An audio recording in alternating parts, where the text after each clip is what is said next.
Switzerland of north east বুলি ইমান দিনে শুনিহে আছিলোঁ, কিন্তু কিয় কোৱা হয় সেইদিনা তালৈ গৈহে বুজি পালোঁ। তেন্তে ব'লক আমাৰ জাৰ্ণিটোকে ষ্টাৰ্ট কৰোঁ। হাই ফ্ৰেণ্ডছ, আমি চাৰিজন প্ৰাণী উৎকট গৰমৰ দিনত অলপ ঠাণ্ডা জেগাৰ ফিল লৈ আহোঁ বুলি হাফলং ওলালোঁ। মই গৈছিলোঁ যোৰহাটৰ পৰা আৰু লগৰ তিনিজনক দেৰগাঁৱতে উঠাই ল'লোঁ। গৈ গৈ আমি নামবৰ হাবি পাইছোঁহি। চাৰিওফালে সেউজীয়া পৰিৱেশ। অলপ দূৰ গৈ আমি এয়া ডিপু পাইছোঁ। এইখন ডিপুৰ কোনোবা এখন ষ্টেডিয়াম। ফ্লাইঅভাৰৰ ওপৰৰ পৰা আমি দেখি আছোঁ, নাম নাজানো। হাফলং আহি আহিছোঁ। আহি এতিয়া মাইবং পামহি চাগে আৰু ভিউ মানে কি ক'ম আৰু ইমান ধুনীয়া ধুনীয়া ভিউ দেখিছোঁ। মাইবং পাৰ হৈ অলপ দূৰ গৈ আমি এনেকুৱা এটা ধুনীয়া প্লেচ দেখি অকণমান দেৰি ইয়াতে ৰৈ দিলোঁ আৰু ইয়াৰে ভিউ চালোঁ।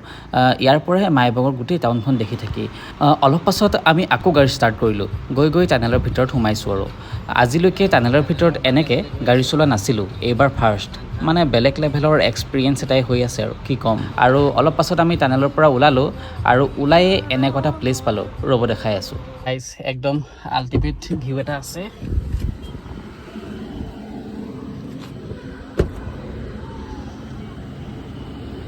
গাইজ আহি আমি টানেলটো পাৰ হ'লোঁ। একদম ধুনীয়া নাজাৰা এটা দেখি আছোঁ, দেখাই আছোঁ ৰ'ব। বাহিৰৰ পৰা এইটো এনেকুৱা লাগে আৰু ইয়াৰ ৰাইট চাইডে আছে এনেকুৱা এটা ধুনীয়া ভিউ।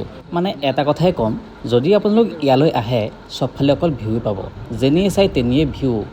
যিখিনি পাওঁ দেখোঁ আপোনালোকৰ মাজে মাজে দেখাম ব'লক। গৈ গৈ আমি লগৰজনৰ অফিচ পালোঁগৈ। ই ইয়াতে জব কৰে। ইয়াক ইয়াৰ পৰাই উঠাই লৈ আমি ইয়াৰ ৰুম যাম আৰু নেক্সট ভিডিঅ'বোৰ ক'ত ক'ত যাওঁ চাই থাকিব। আজিলৈ ভিডিঅ' ইয়াতে সামৰিছোঁ।